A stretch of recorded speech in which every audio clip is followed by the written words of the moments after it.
God is dead. Hooray! Right?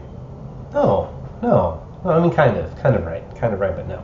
So, in the 60s, Friedrich Nietzsche said that God is dead. And basically what he meant by that was that mankind was essentially freed from the all-encompassing grip that religion had on humanity. Not necessarily any particular religion, even though some definitely had bigger hands than others. But basically what he was saying is that we were approaching and living in the first time in human history, other than before they made all this shit up, when we didn't have certain answers to some of life's most challenging questions pre-described by God. The role of religion in society to protect us from fear of death, from fear of uncertainty, from fear of malevolence. Religion insulated us from our existential terror to a certain degree, which was good because that allowed us to function. It allowed us to create a society stable enough and comfortable enough to begin to actually process those things psychologically, instead of needing to be insulated from them in the first place. So the fact that we're freed from this all-encompassing grip is a good thing. It's an opportunity for evolution into a new way where we don't need to be insulated, where we can accept these things and move on. The only problem with that is we haven't necessarily even really begun to address the fact that religion left a huge void. We didn't have anything to insulate ourselves from this stuff anymore, which is why nihilism is a thing. And which is also why we decided to devote the same kind of religious devotion that we would have to a religion to political ideologies. Those were kind of like, from what I can tell, or at least what I've heard in the various things that I've watched, is that political ideology was the new religion. You know, whether it's capitalism and the free market, or it's, you know, Marxism and communism, the communist utopia, or if it's the fucking fascist, you know, 1,000-year Reich, or whatever it is, these political ideologies,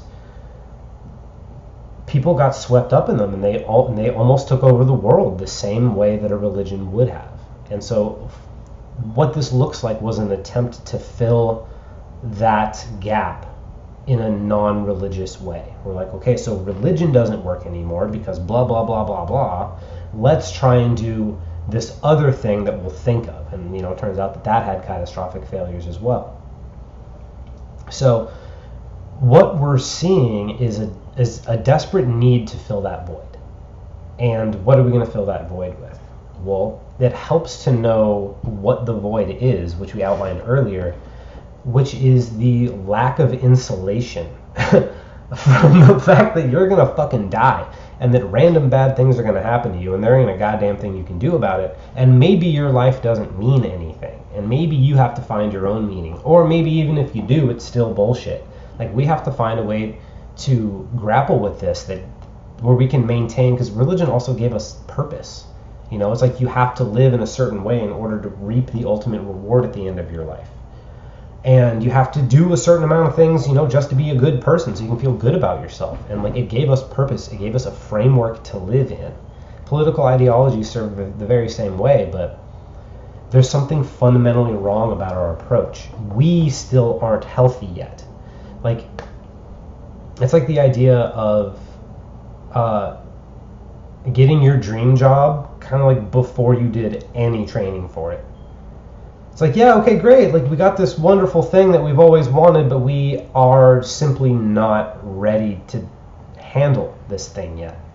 Let's hypothetically say that either the free market or communism, I'm not going to throw fascism in this, but let's hypothetically say that the free market is actually the best thing in the world. Like, that is the optimal way of running society. We're still fuck-ups. We are still backwards-ass people that constantly sabotage our success and our happiness and our ability to get along with people and to not give into our emotions and all that shit, we are still inherently flawed as people. We're nowhere near ready the maturity required to actually maintain a society long term. And so the new solution, the new ethic, is one of like mental health and internal balance and integrity. We could be the first society in human history to rebuild society from a healthy perspective. No one's ever done it before. And we have the luxury. God knows we have the time. God knows we have the ability to spread the information wide enough. We could easily start to reprioritize mental health in a healthy framework and really start to understand the underlying principles behind human behavior. Which is why I think that Carl Jung's individuation process really is the way to go, because it seems to integrate the religious and the secular, in that you can essentially measure everything that's happening in the individuation process, and you can explain it, and you can teach it. You can fully grasp it. You can do the process without needing to rely on a belief in God at all. However, when you do it, you will be going through a very spiritual process. You don't have to call it that, but that's what it is essentially, because it's going to create a series of spontaneous internal integrations that, unless I'm misinformed, we haven't really come close to understanding yet. We don't necessarily know why the spontaneous integration happens. Like, I don't think we do anyway, because we don't know what makes us, how to understand what or where what makes us happy comes from. We don't know what we love. The mechanisms behind any meaningful experience, we still don't understand. We can tell you what's happening, but we don't know how to tell you what's making it happen, other than chemicals. And I don't know about that. I don't know about you, but for me, chemicals just isn't a satisfying enough explanation to tell me why, when I get right with myself, I get into harmony with the world around me. And I can suddenly start to feel other people's feelings. And I know mirror neurons and all that, but my connection to nature, my connection to this planet, I'm simply not willing to boil that down to the chemical reactions that are happening. To me, that's just the what. We haven't come close to understanding the why yet. Because I don't know why I like what I like. I don't know why I love what I love. I don't know why I feel passionate about what I feel passionate about. Actually, that last one I do. But I don't get to choose those things. Those things are chosen for me. There's some element of this that is beyond my rational mind. And I don't want to get rid of that. I don't know what it is. I don't necessarily know that it's even inherently important. But I'm not ready to get rid of it yet. And I don't see any downside to holding on to it, because it's there either way. So the individuation process, if you don't know what it is, I realize that maybe I should have told you what the individuation process was first before I started talking about its pros and cons. But the individuation process is essentially, I think it can be loosely defined as, I always try to be very careful when I'm talking about Jung, because it's way smarter than me, and so I could very easily paraphrase him incorrectly. So I encourage you to look all this stuff up, because it's worth it, and don't take my word for it anyway. But the individuation process is the integration of all internal opposites. And what that means is, as humans, we essentially pick sides. We decide whether it's important to take care of ourselves first, or whether it's more important to take care of others. We pick sides when it comes to morality, like what's moral and what isn't. We pick sides along different tastes, even though maybe we haven't even experienced the thing we don't like. Like we pick sides and we leave a lot of information in our unconscious minds. And by picking sides, what you're doing is you're fracturing your consciousness, because your consciousness runs clearly and smoothly and really well when all the parts are integrated.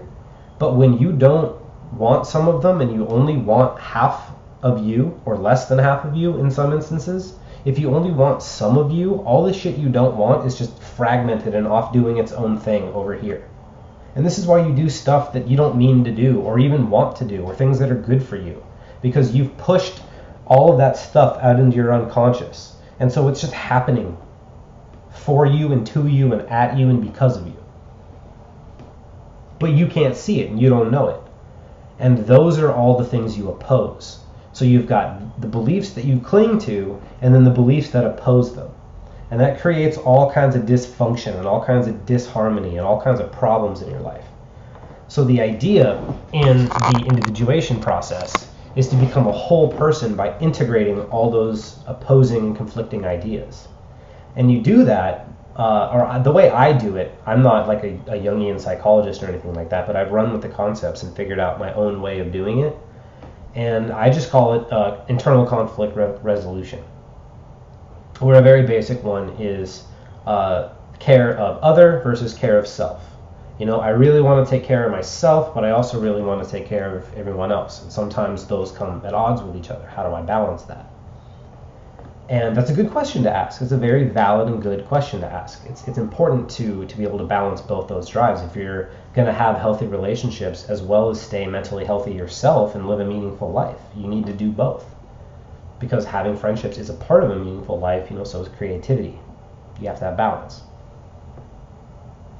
And so the way that I've found to integrate that is to understand that I'm at my best when I'm exercising and when I have healthy boundaries and when I'm honest about what I want and what I don't want, and when I'm being creative and I'm working on things that matter to me and I'm taking time for myself. And when I'm really taken care of and I'm really aligned with myself, I have so much energy to give other people around me. But when I'm burnt out because I've been helping too many people and I'm not taking care of my boundaries and I'm not doing blah blah blah and I'm not whatever, I get burned out and I get fucking frustrated. Sometimes I get depressed, sometimes I get mad at the people that I'm helping, and it just fucks the whole thing. And so you don't have to pick a side, because each side has a downside. What you want to do is you want to figure out how they can relate to each other and how they can integrate. And then when you do that, you have a holistic approach that it's when you take care of yourself, you're taking care of yourself partially as a means to take care of other people. And when you're taking care of other people, you're doing it partially because it fulfills you. So each of these things begin to feed each other, and you become self-sustainable instead of this constant conflict going back and forth between like, I need to take care of other people now, and like, oh, but no, I can't because like I need to take care of myself. And like, you don't have to do that. You can have this thing where they feed and inform each other, and just intuitively you begin to know how to do it all on your own. And that's just one example of integrating an opposite. And a self-actualized person will be able to integrate all the opposites and create a holistic worldview that takes everything into account and creates something greater and more stronger and more sustainable than the two parts that created it. And I think that's really the new ethic. I think that's the thing that could very easily replace religion. Because if we all did that, we would have that balance of taking care of ourselves, doing what made us happy, making sure that we're mentally healthy, which would make sure that we're good to other people. And this would all be structured around a society that values this new ethic. We'd all be helping each other do it. We'd all be talking about it. This would be the new thing. Jersey Shore would be replaced with people actually being fucking honest about their experience, and they're more brave than we are, and we get to watch the whole fucking thing, and it'd be dope. And you get to watch people integrate and like go on crazy adventures to do it and like face their fears in really fucking hella crazy ways. Like I would watch that show. I would absolutely watch that show. And I think we could totally steer the culture in this way. And I think it's not hard to do. It's not hard to do at all. All you have to do is point to people what's fucking them. Everybody knows that they're fucked. Everybody's depressed. Everybody's anxious. Way too many people are walking around with PTSD. You got narcissists up the asshole there's just so many problems, and almost all of them are mental or emotional in nature. And even the people that are actually suffering under societal or structural issues are still going to benefit from the society shifting to value these new things. And when we do that, we become much more stronger, and we become much more resilient, and we become much more or less, we become less likely to be manipulated by media or advertisements or anybody that would like to get into your head and tell you what to do and tell you what to buy and who to vote for and all that shit. We take our minds back, we take our emotions back, we take our lives back, we take our country back, we take our ethics back, we take everything back, and it comes into our own hands. We integrate it with our own values. That when you integrate your values with a genuine care for others because you care about how that relationship impacts you as well as the whole, when you've integrated to that point, your values become essentially universal values, which is just kindness and love and respect, but also honesty and fairness. You integrate all the different levels of morality, and we create a coherent picture. And we can support the people that aren't there yet in getting there. That's how the justice system can be informed and blah, blah, blah, blah, blah. It's all around a new ethic. Obviously, there's going to be blind spots. I'm not talking about like a utopia or anything like that. I'm just talking about a much healthier framework to be making mistakes from.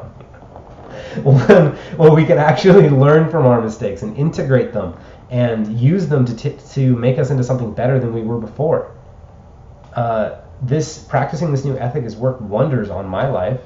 I used to be, for all intents and purposes, I was a full-on nutcase. Like, I had, mental issues before, but I did a lot of psychedelics for a while, and that fried my noodle. It completely fried me. And I was out there, man. I was out there. There was weird shit going on. But once I learned that all that was happening was I was fragmented and certain parts of myself hadn't been cared for, suddenly I'm a big person. I'm a big boy. Now I'm a person again. I'm a whole person. It's taken me 10 years total of this process to be as together as I am right now, which is pretty good by most standards. But when you compare it to who I was 10 years ago, it's unbelievable. It's unbelievable. I didn't think I was going to make it. I didn't think I was going to survive, let alone be on an upwards trajectory where my thoughts, the things that made me more terrified than anything else, would somehow be valuable to the world. I would have never have been able to conceive of that. But here I am. This process brought me together, and I start to notice that what happens inside a person is very, very close to what happens to the people around them. There's a society in each of us. Each part of you that is having an argument with a different part of you represents a different element of your internal society. And when you bring your internal society into balance, you can help bring the external society into balance. And we can all have fucking harmony that isn't based on manipulation. That all it's based on is telling the goddamn truth. Like, I'm not here trying to sell you. I'm not trying to be a guru who's going to try and tell you who to be. This is all about you being you and you integrating what needs to be integrated from your perspective. If you have a conflict, you work it out on your terms so that you feel whole and every part of you is heard. There's no mold for you to fit into. The only mold, I guess, is a framework for you to figure out what your mold looks like. The power is all on you. The only problem is you have to face your fears and your trauma and your bullshit and start being honest about everything in order to get there. But it's beyond possible. If I can do it from my sad, fucked up existence 10 years ago, then you can do it. And damn near anybody can do it. Obviously, there's exceptions. I totally get that, and I respect it. I couldn't necessarily point to all of them, but I know they exist, because someone will always tell me that doesn't apply to these people. I'm like, okay, I get it. But it applies to enough people to where we could create a huge, huge shift in consciousness just by integrating our shadows, this shit I'm always talking about, telling the truth and resolving our internal conflicts. Most of our unhealthy behaviors are from internal conflicts. Every time you've ever been manipulated was because you had an internal conflict. Some part of you knew shit wasn't right, but another part of you wanted everything to be okay bad enough for you to get played. And that's what happens. You only listened to one half of the argument, you only took one side of the argument seriously, and so the side you didn't take seriously sucker punched you. And that's what we can all get out of. We can get out of that as a culture, we can get out of that as a people, we can get out of that as individuals, and we can get out of that as a society. So this is my idea. There's no way I'm the first person to think of this, but this was obviously what Jung had in mind. Jordan Peterson talks about this. A lot of people are talking about this, but I don't know. I feel like I've made it mine, and these were my ideas before I found out about Jung and Jordan Peterson. And so I hope to bring a unique flavor to this. I hope that my experience and that this was what I believed in before I found out that there were people way smarter than me that think this is a good idea. I hope I do it justice, and I hope I bring something new to it. And I hope I make it reachable. I think if there's anything I could do that those two don't is make it reachable to people who wouldn't normally hear it. So fucking thank you. If you're still here after 21 minutes, then goddamn it, thank you. I really appreciate you listening to all this. These are my favorite videos. This is the most important thing I've ever done, and this is the thing that I want spread out into the world. So thank you for listening.